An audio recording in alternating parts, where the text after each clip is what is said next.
Rick Horrow, Facebook Live, U.S. Bank Stadium, downtown Minneapolis, Minnesota. It's hard to imagine that the Vikings started in 1961 at Metropolitan Stadium in the Mall of the Americas, at the Mall of the Americas, not in it, because right now there's no trace of Metropolitan Stadium. All the history was made with the Vikings, and then in 1982, they moved into what was then the Hubert H. Humphrey Metrodome and spent 20 some odd seasons there. There was a cry for a new stadium, a lot of discussions, a lot of false starts. I know I was part of some of those old false starts with the NFL. What happens is a $1 billion facility with half of it or so coming from the Vikings and about $350 million from the state, $150 million from the city, a true public-private partnership. We have the people who are really important to this public-private partnership today, and plus a very interesting trip on this amazing spaceship, an incredible voyage. Inside, it looks like an incredible stadium. Outside, it looks like nothing you've ever seen. And the guys who basically designed this facility from beginning to end are successful in a long line of facilities. Dallas, Indianapolis, now Minnesota, and then Los Angeles for the new Rams Stadium. John Hutchings, HKS Architects, one of the foremost architectural firms in the business. How are you? I'm good, Ray. Good. Thank you very much. And thank you. We've bamboozled John and Hutch into giving us a tour of this facility in a way that you probably will have never seen before.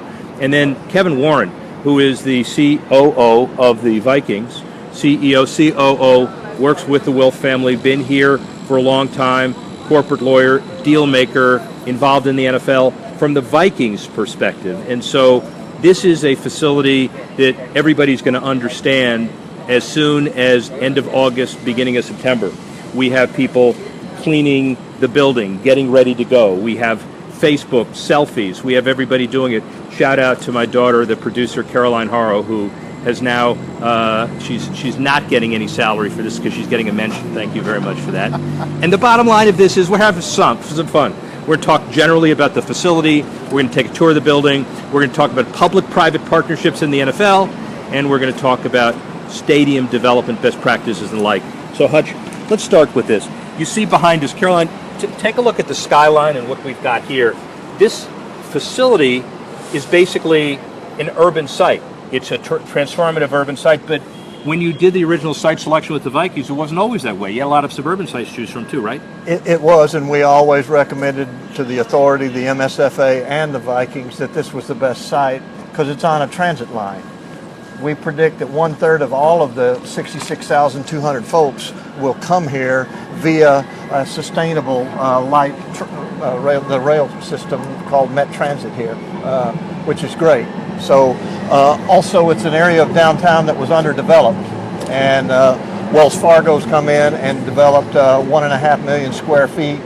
There's a big park over my shoulder called the Commons that's going to be a great place for congregation, not only for this part of downtown East, but of course for the foreground for the Super Bowl in 2018. And we have 3 acres in front of the stadium and another 3 acres on the other side of the street, Chicago Avenue. So we have a great forecourt for all kinds of pregame activities for Vikings fans and fans of all the other events that are going to happen here. And by the way, the sounds that you hear are one of the reasons why parking is not going to be an issue here. It's not just because the downtown parking is available for Sundays, but it's also, we've heard 3 trains go by in that short, pithy Hutch soundbite there. You can go ahead and clean around. And there's a lot more. Yeah, no, go ahead and clean, because the more you clean, the less we'll have to. Really appreciate that. That's really good. We're getting ready for this, by the way. Everybody understands top priority. So this is the kind of confluence point for transit in a downtown area. The Target Field and Target Center is, about a mile down the road? Yeah, basically. The other end of downtown, basically. Yeah, so what this is, you could see it as kind of a giant renewal project that links the basketball and baseball stadium to the football stadium with growth in between. So let's now shift to, Caroline, look, go up there, and it was called, so let's look at the roof. Wait a minute, this isn't a roof, it's a wall that pretends it's a roof. We call this the prow, and it faces the downtown. you'll see it later from the inside, but it's kind of a unique space here on this deck. Once the cover comes off of the fire pit, the fans will enjoy the inclement weather that are used to it here in Minnesota. And the most important thing from my chemical background is when you look at this thing originally, you see the ethylene tetrafluoroethylene roof, ETFE. When the lights, okay? you did. Yeah, okay. When the light's right, you can see the roof through the stadium blazing on this west face. And it's everybody take note, and we want to start out here for a reason. Take note about how effectively dark and reflective this is from the outside. And you can really see you see the train right there. That's not a train. That's a reflection of the train, which is just really incredible. So let's go inside and take a look at the stadium itself, the bowl itself. So, ladies and gentlemen, if you want to learn more about ETFE and its chemical derivatives, don't ask me. Don't ask me. Rick, I have no idea. I'm barely a lawyer, let alone a scientist. It has been around for 50 years. DuPont created it, so So really, it's been used in Europe and New Zealand. The Beijing water cube is made out of ETFE and actually has more than this one does. But this is the largest installation of the ETFE in North America, with over 200,000 square feet on the south side roof. So it's a roof covering. Yes, basically, yes. And it's a light enhancing or light moderating thing.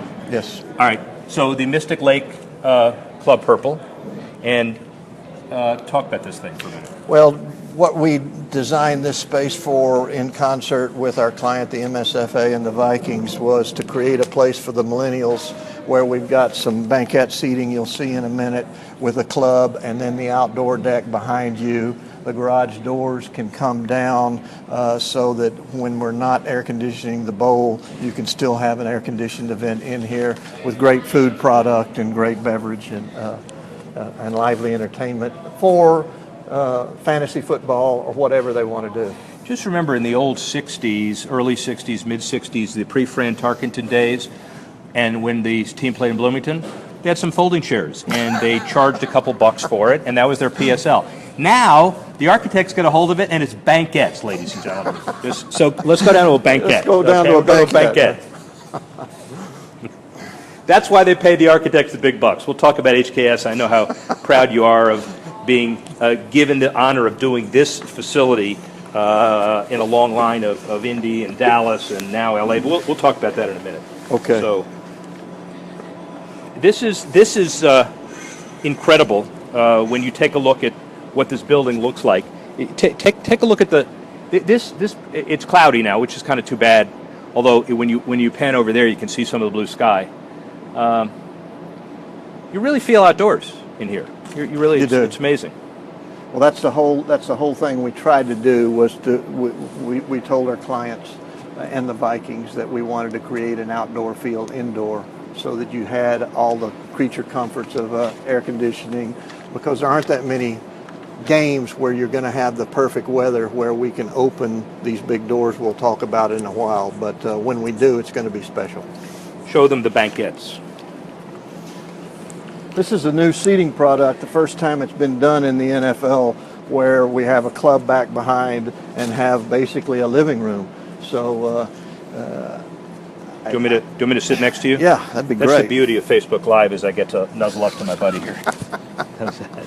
Is this good, ladies and gentlemen? How's that? This is perfect. Oh, sorry. Okay, we good? We connected? Everything's still okay? So what happens seating wise? People buy a ticket in there and they sit. I mean, this is an incredible place. So you see us here. This feels like a club. Now, Caroline, turn and see how close it is. These are really good NFL seats. It's concert seats. We'll talk about it in a few minutes, but Luke Bryan is here, Metallica is here, AC Milan was here, the X Games are here, Final Four, Super Bowl 52. But the important thing to remember is you can sit here, have a drink, have something to eat, and these are among the best seats in the house in any stadium in the country.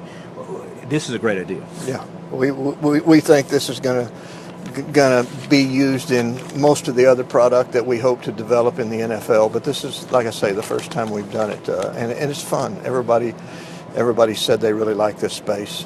What are the economics of this? So you buy a ticket in there. Do you have assigned seating? I think you buy an area, but I don't know whether they have more than one group that can be in the single banquet area or not. These are big enough where you could have 4 groups of 4 and still be comfortable. And if you put on a lot of weight, you buy an area and a half? Probably so, Rick.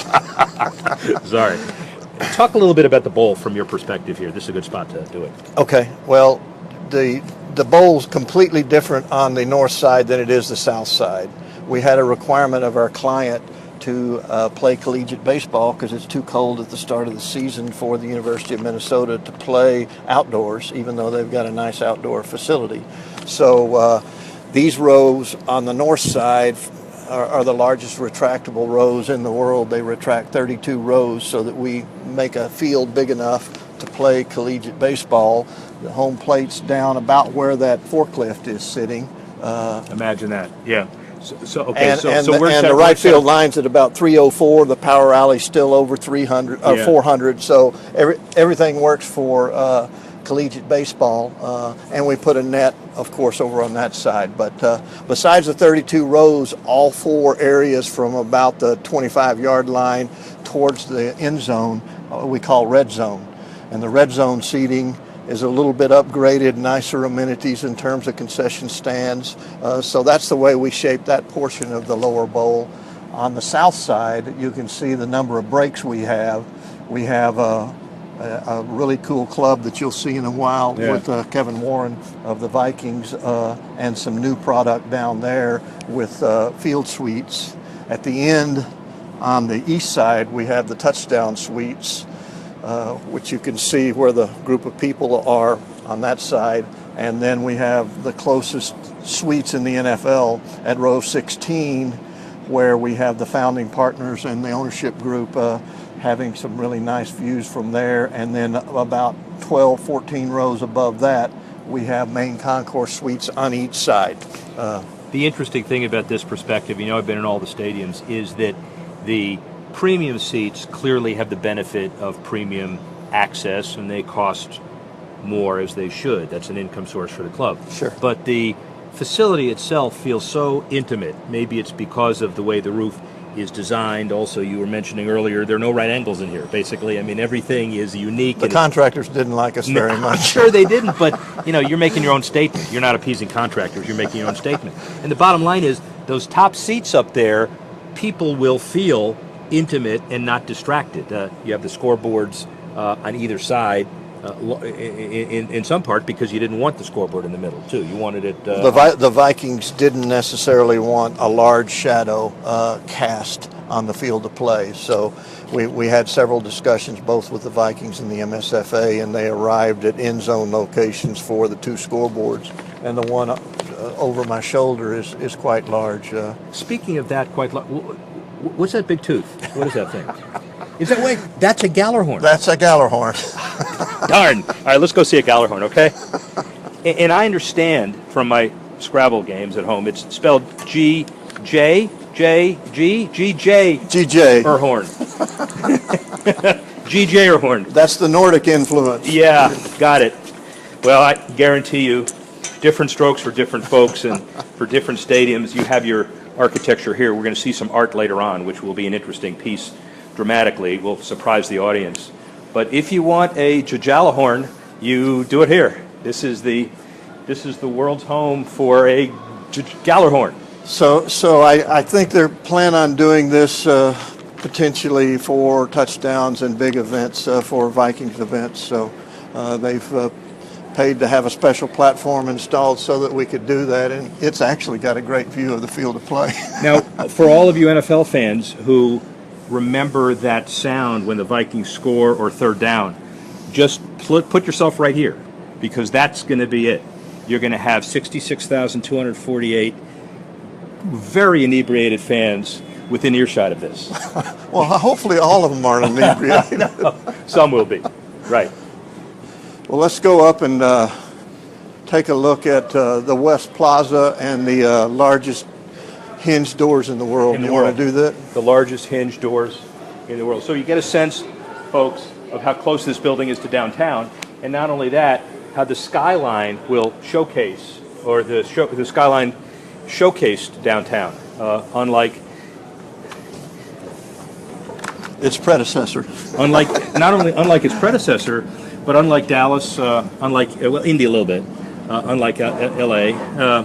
This is really an urban setting that you were able to fit the stadium into downtown. It was a great site with a lot of potential. We ended up getting rid of a street and kept one lane so that we could service the building. Good job. Wow. Good job. You didn't fall. Very good. By the way, she just dismounted an escalator, ladies and gentlemen. Well done. So this door is 55 foot wide and 95 foot tall. The area you see that is a triangular shaped truss is the support of the door because they're quite massive. But on a great day when it's 65 degrees outside, they can choose to open these doors, and I think they're using the same strategy that they do for retractable roofs, that the team has to make a decision about 90 minutes before the start of game time whether to open the doors up. That is interesting. Is that so the rules? That's kind of the NFL rule for retractables. They have stated will apply for these hinge doors. Interesting. And from a competitive perspective, there are very specific rules about what retractable roof control is taken by the team versus the league at a certain time. Yes. So that applies here. Yes. Interesting. The world's largest hinged doors. So I'm here. This views down to the balcony deck that when we were outside, so you can see it now is not reflective but transparent, so you can enjoy the mill district of the city and the downtown east area. And look how massive the structure is. Well, we didn't do like we did the last two NFL stadiums. We only have a single super frame truss. Yeah. So when we get in the bowl again, you can kind of see the fact that singular asymmetrically placed truss dominates, and it allowed us to get a bigger roof on the south side where we have the ETFE. That's one explanation. The other explanation is it's huge. We're going to have to, unfortunately. Okay. All right. Well, I feel better that. Are you okay, producer? You all right? I don't want you falling. There are a lot of reasons why we don't want you falling. Amazing. So outside we have a 3-acre plaza as a forecourt facing downtown, and on the other side of Chicago, the street that bisects it, we've got another 3.5 acres. They're just now assembling a massive tent over in the corner way back there that the Vikings will use for pregame throughout the entire season. Got it. It'll be an evolving list of best practices. I mean, you guys know what it takes to build a building like this from Dallas to Indy here and then LA, but it's a constant evolution and application of what works, what doesn't work. No pride of authorship, but you kind of evolve it. I'm sure there will be a lot of checklist meetings every week, every month to make sure that things change and things are that things are first rate, but keep moving forward. Yes. So obviously, let's talk HKS for a minute too, as we're talking. Are you industry leader, and it's a very competitive market.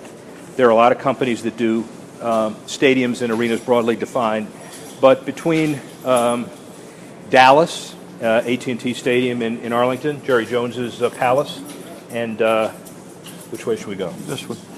And Indianapolis, Lucas Oil, where you had the Super Bowl there in 2012, and this building destined for the Super Bowl in 17, and now you've got the deal in 18. 18, sorry, and now you got the deal to do the Rams building too. Yes. So it's how do you constantly and creatively evolve in order to stay on top? Well, each we learn the things that we did right from each one and try to apply that.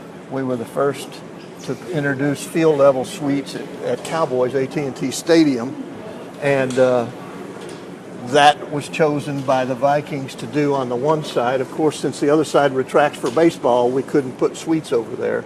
But a lot of the lessons learned from these other NFL stadia we packed into this one in for what I think is one of the finest stadiums in the NFL right now because it's got all the best bells and whistles. It doesn't have quite the size of Cowboys, but it certainly has all the amenities. Well, and you as an entity and an organization, you continue to innovate and you continue to create, and I assume you could say you're never satisfied, but No, we're not. But it's really technology, and it's how you stay the best, not just become the best. True. We like pushing the boundaries as far as we can with each one, and we like them to be different. There's the big truss I was talking about. You can see it quite clearly there as a singular truss. The first time in the NFL that it's been done with just one big truss, affording us the ability to let light pour in from the south side. And be a lot more creative structurally too. Yes. And by the way, Hutch has evolved from a architectural pup with a full head of hair to what you see here today. That was a long time ago. Evolution. I started out in baseball with Miller Park. Was that your first building? Yes. Well, that's an interesting And building too. Then I followed with American Airlines Center for the Mavericks and the Stars before I was involved with Lucas Oil. And we did Lucas Oil at the same time we were doing AT&T Stadium for the Cowboys. That could explain some of that stuff that people. The one thing people say about Lucas Oil more than anything else is it has more arena functions than any stadium you've seen. Like the NCAA is happy with it, right? Because they were one of the clients, and they designed it as a floor.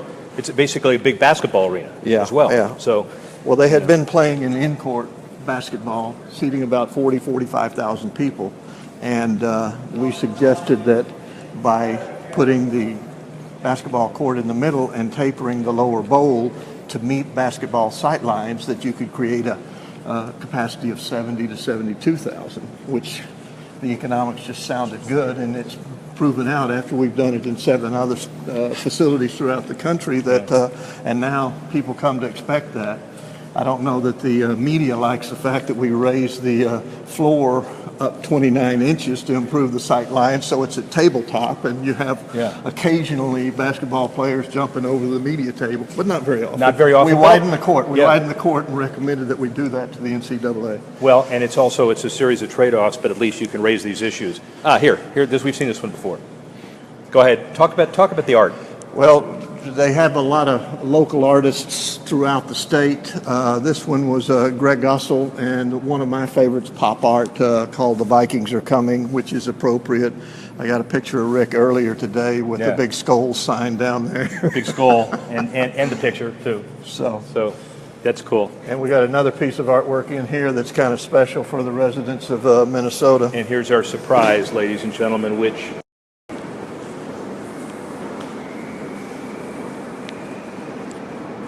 So, was this done, Prince tribute, Purple Rain?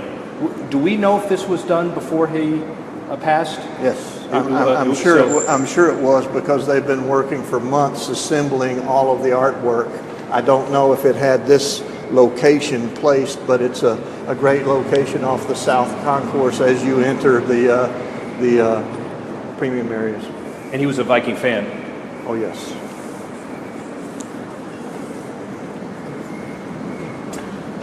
Please don't get hurt. I'm not sure we can deal with the liability issues here. Please don't get hurt. Okay, good.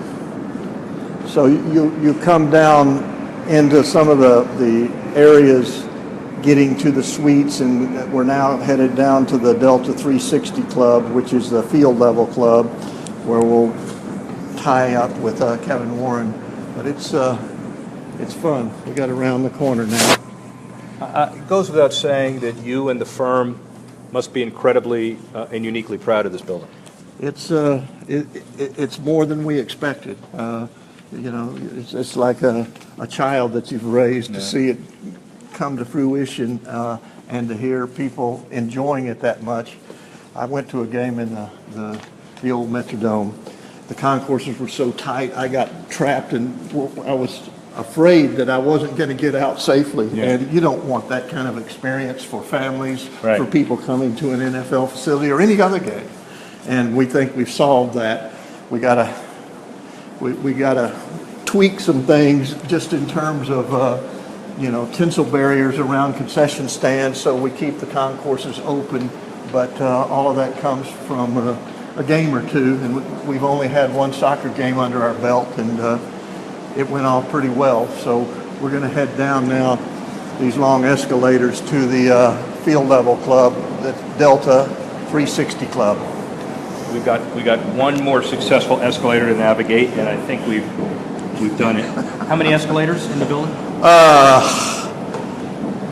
24 to 26, I'm not sure, but we didn't under escalator it. We made the mistake of saving some money on one of the other NFL facilities, right. And they told me that was the biggest mistake we made. So I told the client and the Vikings, whatever you do, don't under escalate, and we didn't. And it's a good example of one of the many trade-offs that you would normally have, where you learn something, and there may be you save $1, but you alienate people in the process. And Exactly. We are not under elevated or under escalated in this building, and it's a good thing. So the people of Minnesota will appreciate getting to their spaces. But people in Minnesota are basically physically fit, so I'm sure they could have handled whatever. So this is the 360 Club, Delta 360 Club, with access behind the players. You also have the vomitories that you see that go up to seats in the lower bowl. So you have a lower bowl seat and you have a club below.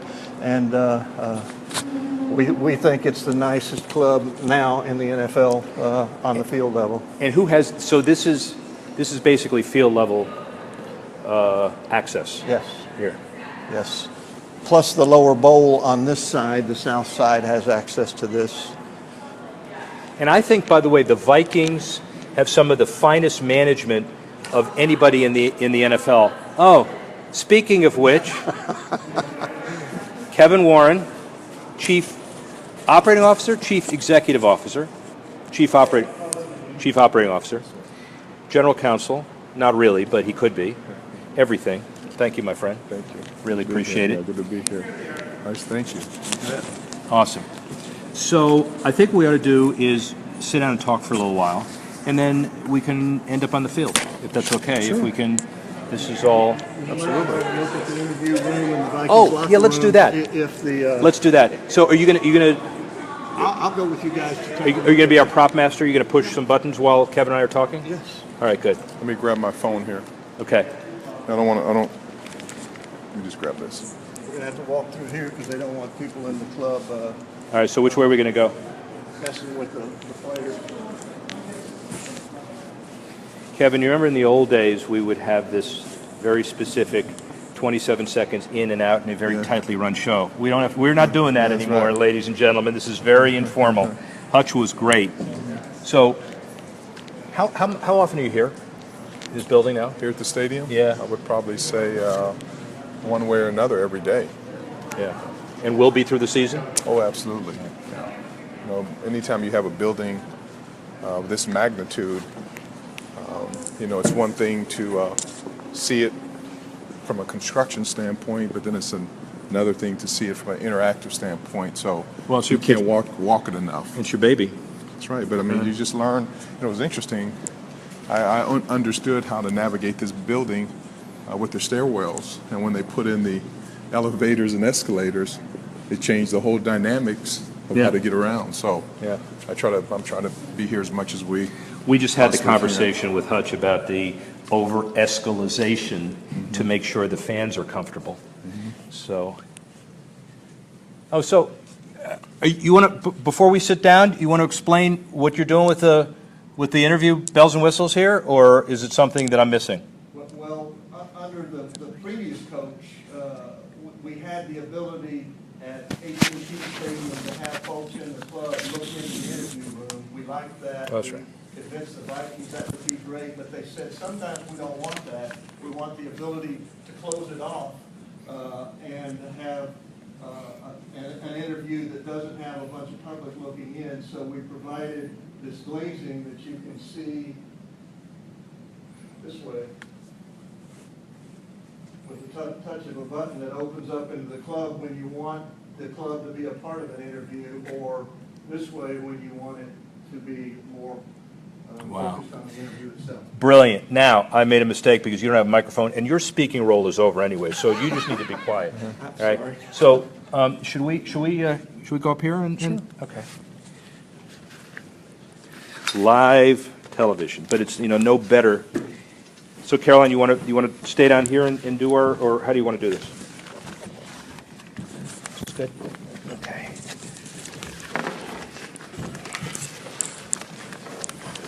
Make sure you take them in the locker room. Are you leaving us? Yes, I am. Okay. Thanks, Rick. Thank you. Thank you. Really appreciate that, and appreciate all the stuff you did for the tour, and also to make this place really work. Thank you, Rick. Okay. Thank you for everything. So, did you ever think this was going to get done? Absolutely. Yeah. I never started it if I didn't think it would. And there were times, and we all understand the dynamics of facility development these days, and it's more than just increasing property taxes, spending $20 million, making it a public works project, having baseball and football in it, making it round and say, go play. It is much different, and this is for lack of a better term after it was described here, to me, it's a generational icon. Oh, absolutely. I mean, yeah. I mean, first of all, I think it's a phenomenal public-private partnership. It really shows that private business, private big business, the government can come together to do special things for the community, for kids, and for the various constituents involved. And you're right. This is a complicated project because it needed to be designed in a manner that it would stand the test of time, not only from an operational standpoint, but also just from an integrity and community standpoint. We all understand from a general perspective politics is fleeting, and we all understand that everybody has an opinion on stadium development, arena development, from the color of the seats to where the location should be to who takes care of the overruns and anything in between. The Vikings hadn't performed very well in the field for a while, and there were also some behavioral issues, which in Minnesota don't work very well. Right. So you had a lot to overcome, Yes. basically, and you did. Yeah. I mean, I think what it is, and it really is, all the credit has to go to ownership. I mean, they've been supportive from the day that they bought the team and closed on the deal back in 2005. They provided all of us the resources financially and support. It's one thing for some owners to provide financial resources, but to provide financial resources and the support and the encouragement and to accept our ideas on this. And that's what really became the economic energy behind this project.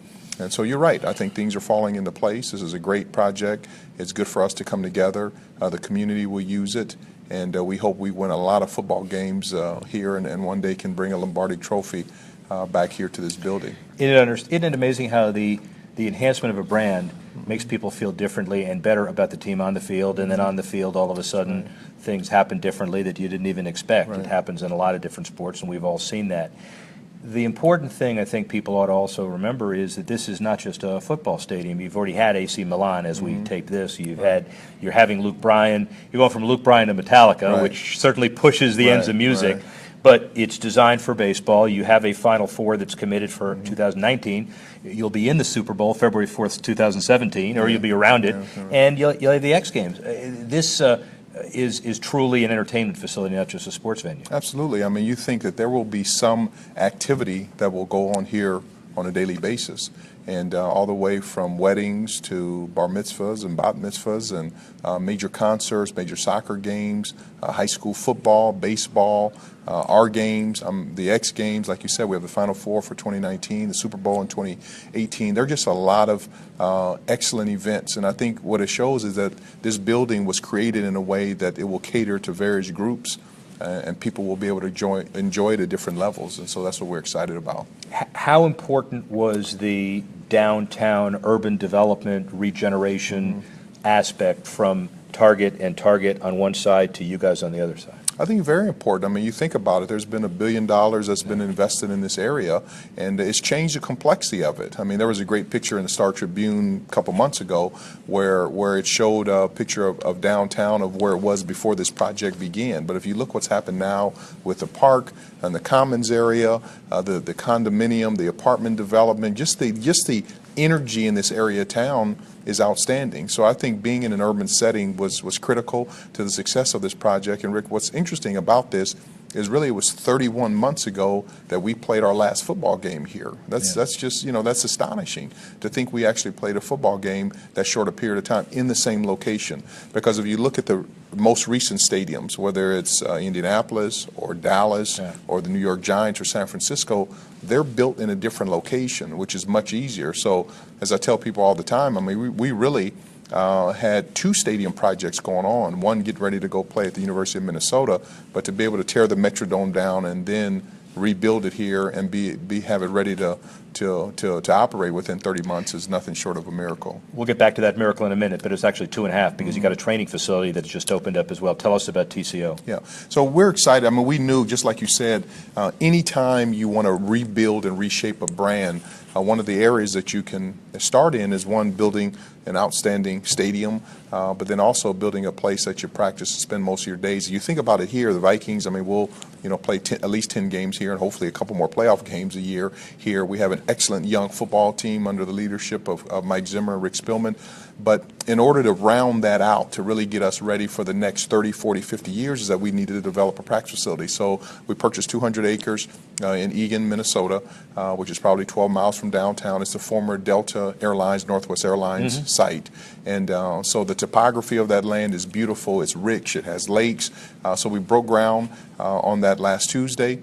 And then we also announced a 20-year naming rights partnership with Twin Cities Orthopedics, which will allow us to develop the best environment, best in class, a world-class environment for our players, staff, and coaches, because for the last 2 years we've had our employees in 3 different locations, out at Winter Park where we currently are, another building across the street, and then we had our other sales and marketing and ticket office people here across the street from the stadium. So to be able to get them under one roof will be outstanding. And by the way, the beautiful facility with lakes and rolling hills, and he's very poetic in describing it, that's where Mike Zimmer is going to lock down these athletes and make them better. So they ain't going to see it. They're not. You're not. Right. They may see some of it. Right. They're not going to see a lot. But one thing, but the interesting thing about that, the 40 acres is where our practice facility will be. But we have another 160 acres that we're going to develop, where we'll have mixed-use housing, restaurants, hotels, a conference center, retreat centers, and we really want to bring in the community. We're going to have Friday night football games, high school football games. We're going to call it Skull Night, and also give young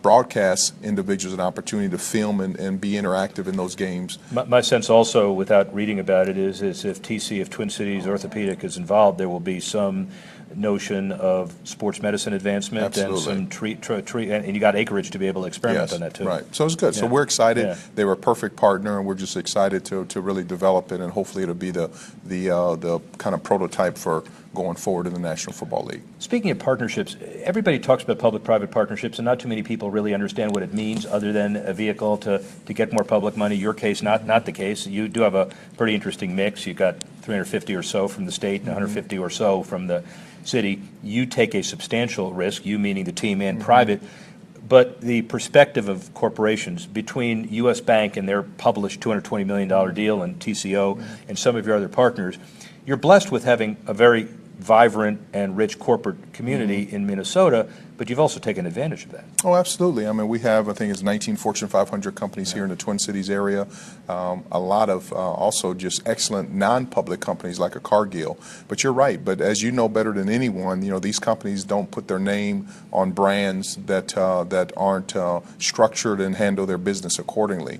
So it took a lot of time and energy these last couple of years to make sure that we actually had something to bring to the table, to build our brand, to build the stadium, to build our practice facility, and also to build a good football team, and then just develop an environment around the Minnesota Vikings that really, when people hear that name, it becomes synonymous with class and grace and style, and really building a best-in-class environment. So we've been fortunate to be able to do that. That's a very important point from a business perspective for our audience.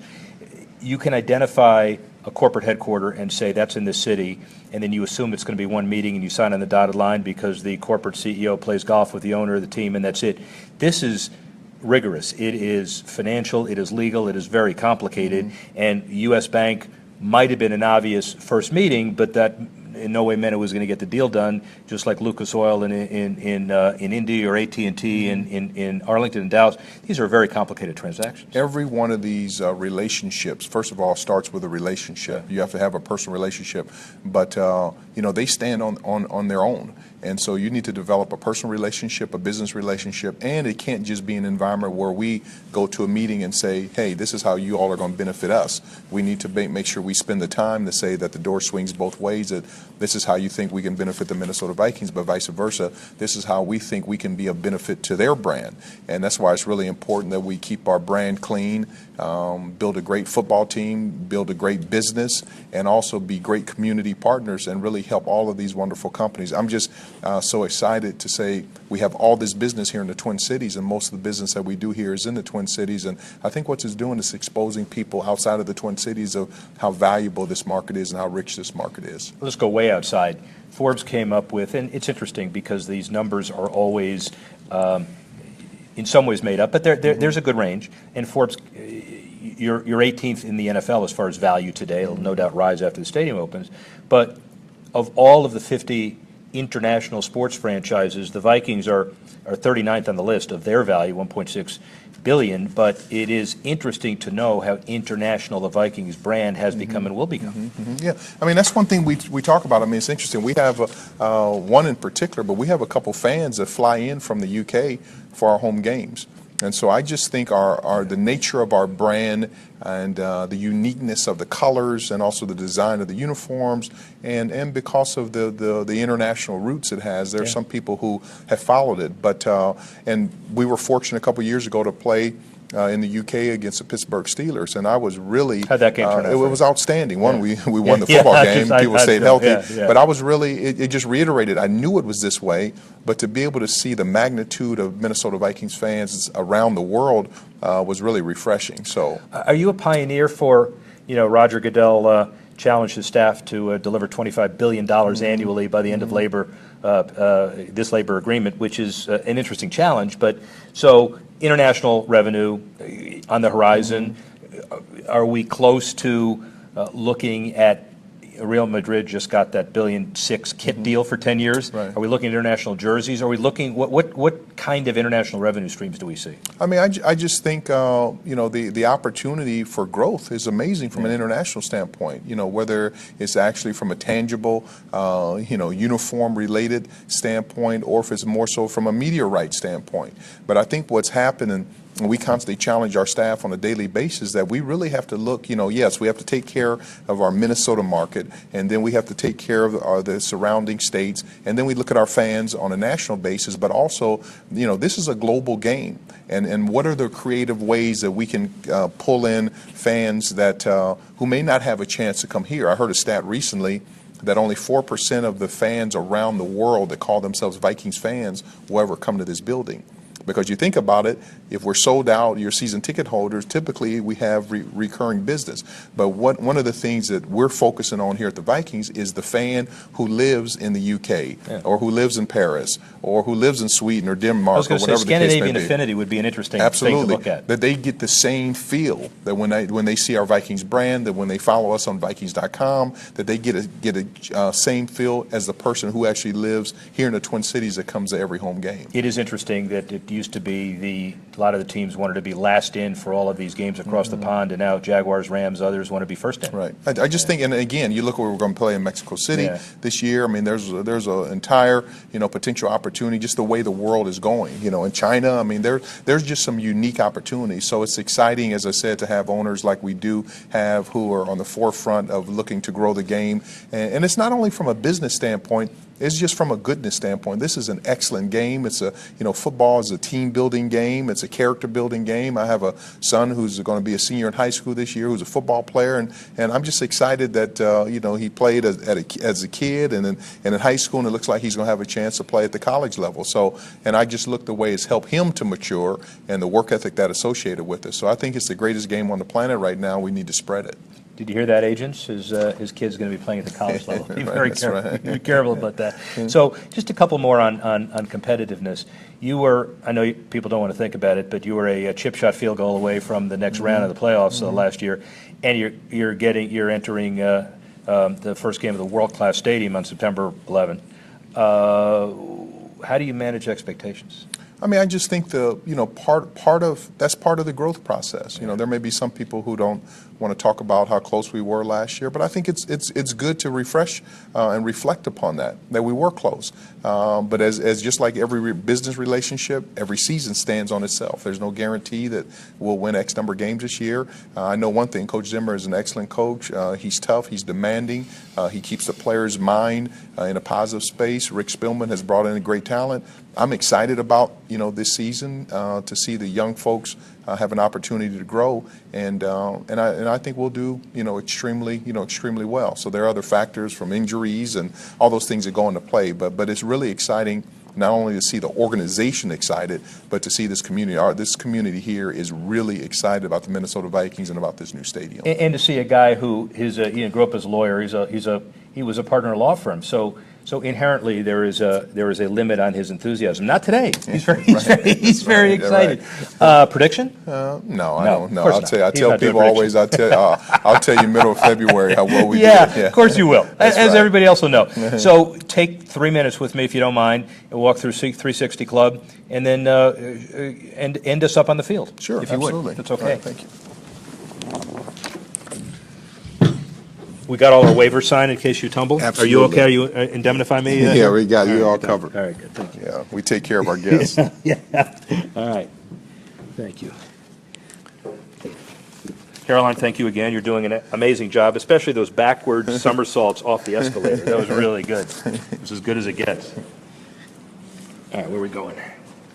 So this is the Delta 360 Sky Club. I mean, one of the things that was interesting, HKS, who's the architect in this deal, we had an opportunity to tour really every stadium in the NFL. Yeah. And one good thing about our position, we get a chance not only to tour it when we were getting ready to build it, but actually to go and watch the games.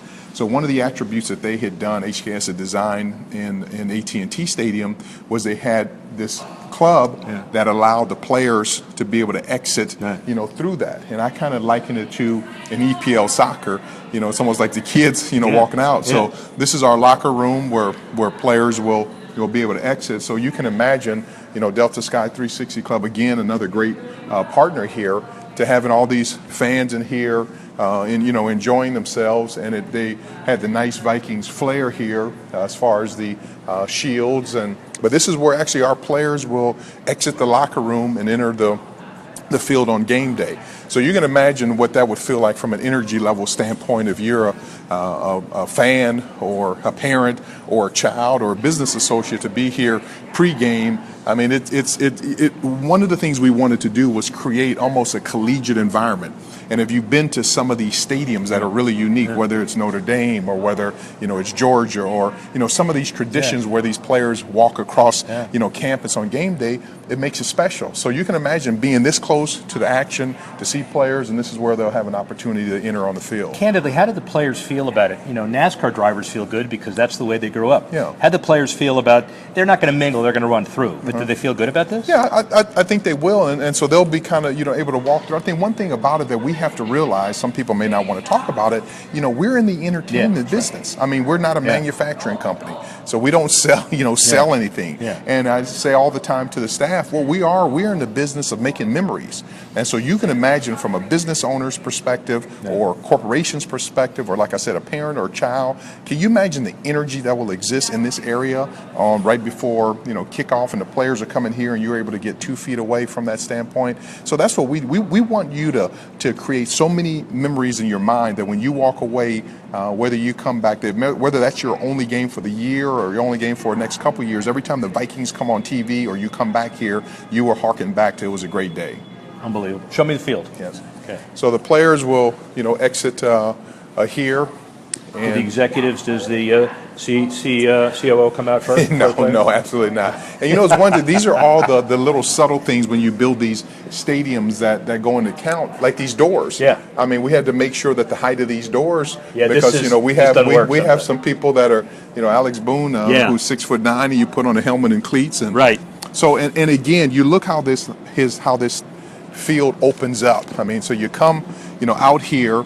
And look how light it is. That's the beautiful thing about the ETFE roof is that we always say clear is the new retractable. Yeah. And so you feel like you're really in an outdoor stadium from this standpoint, and you look at the closeness of the seats, how visible are they're close. There is no bad seat, even from an upper deck. And one of the things that we spent a lot of time on the location of the scoreboards, and we had some discussion because HKS designed Dallas Stadium, right, where we're going to have a center hung scoreboard. And by going to some games at Dallas, we thought that we would be better suited by putting it, in two of them in the end zone, so people would be able to see those from wherever we did. So well, and also at the top level, I would assume most people are going to be looking down on the field, correct, as opposed to that scoreboard, right, like they do in Dallas. Right. And so if you look at all the different clubs, whether it's Club Purple over there with the couches, or the various clubs, we have something for everyone. And you feel in this bowl right here, you don't feel like you're in a stadium that is just so large, or whatever the case may be. And the way it's structured, you can walk 360 degrees around the bowl. Some stadiums you go to, you have to go down to go up, or you can only go around. So, and we tried to have it very tasteful with our partners, U.S. Bank and Land O'Lakes and Verizon and Hy-Vee, that we wanted to make sure we had a nice, clean environment that was open, and I think people are going to be excited. The interesting thing about your perspective on this, and it's a good way to kind of wrap up, is that a lot of critics who don't understand the business of the NFL disdain the implication of socialism, meaning with 70% of the revenue, either is the 40% visiting and the ticket share right, and the television dollars, right, there's no incentive for innovation. You look at this, you look yeah, at Dallas, yeah, there is plenty of incentive right, for innovation. Absolutely. I mean, because again, back to what I said earlier, we are making memories, and so we wanted to create an environment. This is not a normal football stadium. Yeah. This has attributes of a Broadway playhouse. It has attributes, quite naturally, of a stadium. It has attributes with the art that we have, that is an art museum. So we want you to come in here, that all of your senses are touched here, and that you watch a football game, you enjoy it. Look at these turf suites here. It's been an outstanding, the way this building is structured. So we're excited to invite the fans, really invite the world in here to see our stadium, and it's going to be exciting. There's a lot of hard work and sacrifice that have gone into building this. And internationally, it's in the not too distant future, we started with this, that this becomes an icon. Dallas, Jerry Jones liked to say it's the 8th or 9th wonder of the world, because he says so. But he has something to back it up. Right. But there's no reason why this can't follow. Absolutely, you can't. And what makes it even special, that it was done in what you call a middle market. I mean, there's a perception that in some of the larger markets you can do it, but to think that this was done from a public-private partnership here in the Twin Cities, with excellent corporations, with the support, the way people bought the tickets and the suites, our sponsorships.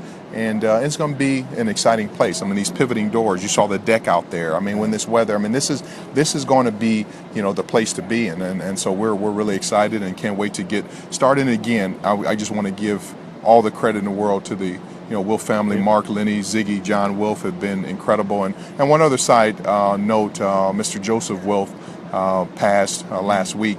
And we were all heartbroken. I mean, he was the kind of the leader of that family, and for the way that he worked and the way he started their beginning, not only for him but also Mrs. Wilf, to be able, that this morphs into the second generation, be able to own this franchise and build this building is really special. So we also want to make him proud. And to wrap up on that, it is a legacy. There are a lot of family ownership groups in the NFL who have economic challenges because the deals weren't structured right. They didn't have the stadium as a legacy. This is not that. Right. No. This is a situation that really they're passionate, and they're passionate about not only building a great football program, but a great business, and also giving back to the community here. This community has given us so much. We're thankful, and we wanted to build a world caliber, world championship team, a best-in-class franchise, and do it the right way and create an environment. This is a way to really say thank you. And I think when you come in here and you see it, that there was no expense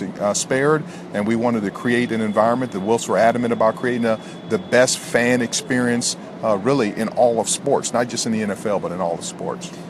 So what's next for Kevin Warren?